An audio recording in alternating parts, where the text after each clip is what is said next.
محبوب یہ کام جو آپ نے کیا وما رمیتا اذ رمیتا ولکن اللہ رما، وہ دراصل میں نے خدا نے کیا ہے۔ تو جب وہ مکھی آ کر بیٹھتی ہے حضور کے ہتھیلی پر اور اس مکھی کو دیکھیں کہ وہ حضور علیہ السلام کو دیکھتی بھی ہے، پہچانتی بھی ہے، حضور علیہ السلام کی آواز کو سنتی بھی ہے اور حضور علیہ السلام کا حکم مانتی بھی ہے اور حضور علیہ السلام کی آواز پر لبیک بھی کہتی ہے اور حضور علیہ السلام کے وہ سید اللہ والے ہاتھوں پر آ کر بیٹھ جاتی ہے۔ یہاں پر فرمایا جاتا ہے گویا کہ وہ محبت میں وہ ناز کر رہی ہوگی، تو وہ مکھی شہد کی مکھی ناز کر رہی ہوگی اور کہہ رہی ہوگی اس مخاطب کر کے اس چیونٹی کو کہ اے چیونٹی تو اپنی جگہ پر شان والی تھی، تو اپنی جگہ پر عظمت والی تھی کہ تجھے اپنی ہتھیلی پر رکھا حضرت لقمان علیہ السلام نے، حضرت سلیمان علیہ السلام نے، اللہ کے نبی داؤد علیہ السلام کے شہزادے حضرت سلیمان علیہ السلام نے تجھے اپنی ہتھیلی پر رکھا ہے، تو اس وقت کہہ رہی تھی کہ میں باقی چیونٹیوں سے اعلیٰ، میں باقی حشرات الارض سے اعلیٰ، کہ میں نبی کی ہتھیلی پر ہوں۔ تو گویا یہ مکھی محبت کے ساتھ اپنے ناز انداز کے ساتھ اس چیونٹی کو مخاطب کر کے بھی کہہ رہی ہوگی کہ اے چیونٹی، اے نمل سن، تو نبی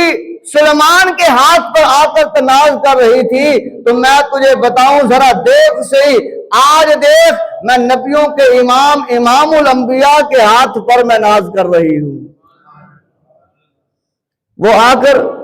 حضور علیہ السلام تبسم فرماتے ہیں، صحابہ موجود ہیں، حضور علیہ السلام فرماتے ہیں، بات کرتے ہیں اس مکھی سے، شہد کی مکھی سے۔ آپ فرماتے ہیں اے شہد کی مکھی ذرا بتا تو صحیح، تو رس مختلف پھولوں کا چوستی ہے، مختلف پھلوں پر جا کر بیٹھتی ہے، مختلف پانی کے اوپر جا کر بیٹھتی ہے، بتا مختلف ذائقے تیرے پاس ہوتے ہیں، کوئی کڑوا، کوئی میٹھا، کوئی رسیلا، کوئی پھیکا، کوئی کس قسم کا پھول ہے، کوئی کس قسم کا جو ہے وہ پودا ہے، اور کوئی کس طرح ہے کہ کوئی کسی کا ذائقہ کچھ طرح کا ہے، پر یہ بتا اس کے اندر مٹھاس کیسے پیدا ہوتی ہے؟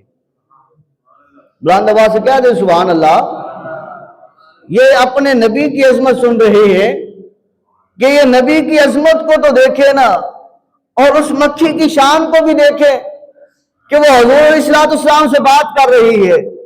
اور ہم ہیں اس کے اوپر جو ہے وہ پریشان ہو، اور کچھ لوگ جو ہے کہیں کہ یہ کیسے ممکن ہے؟ یہ ایسے ممکن ہے کہ جس خدا نے کائنات کو بنایا ہے اس خدا نے کائنات کی سرداری اپنے محبوب محمد کو عطا فرمائی ہے۔ اب مکھی سے حضور علیہ السلام پوچھتے ہیں، وہ مکھی حضور علیہ السلام کی پاک بارگاہ میں عرض کرتی ہے یا رسول اللہ صلی اللہ علیہ وسلم، یہ حقیقت ہے میں مختلف پھولوں پھلوں کا رس چوستی ہوں، اور وہ پھول کڑوے، میٹھے، رسیلے، پھیکے بھی ہوتے ہیں، پر وہ میں جب جو ہے وہ چھتے کی طرف وہ اگلنے کے لیے جب جاتی ہوں نا یا رسول اللہ صلی اللہ علیہ وسلم، اس خدا نے ہمیں یہ عمل سکھایا ہے، جب ہم رس چوس لیتی ہیں چھتے کی طرف جانے لگتی ہیں، آپ محمد پر درود و سلام پڑھتی جاتی ہے، پڑھتی جاتی ہے، پڑھتی جاتی ہے، اللہ تبارک و تعالیٰ تمام پھولوں کے رسوں کو ہمارے لیے میٹھا بنا دیتا ہے، اور پھر ہم اس شہد کو درود و سلام پڑھتے پڑھتے چھتے میں داخل کر دیتی ہیں، اور اللہ نے پھر اس میں شفا رکھ دی ہے۔ تو یہ برکت کیا ہے؟ یہ برکت درود شریف کی ہے،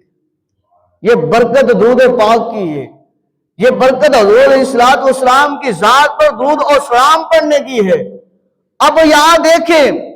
ایک جو ہے وہ مکھی جس نے طرح طرح کے پھولوں کا رس چوسا ہے، کڑوا،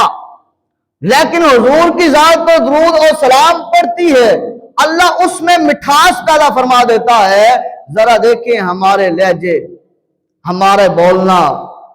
اور ہمارے اس زبان کے اوپر بولنے سے جو کڑواہٹ ہے بولنے کی، جو کہ اگلے دلوں کے جو ہے وہ حال کر دیتی ہے، دلوں کو کھیرا کر دیتی ہے، دلوں کو چیر کر رکھ دیتی ہے، یہ زبان کی تلخی۔ اگر ہم بھی حضور علیہ السلام کی ذات پر درود و سلام پڑھیں تو ہو سکتا ہے کہ اللہ تبارک و تعالی اس برکت سے ہماری زبان میں بھی مٹھاس پیدا فرما دے اور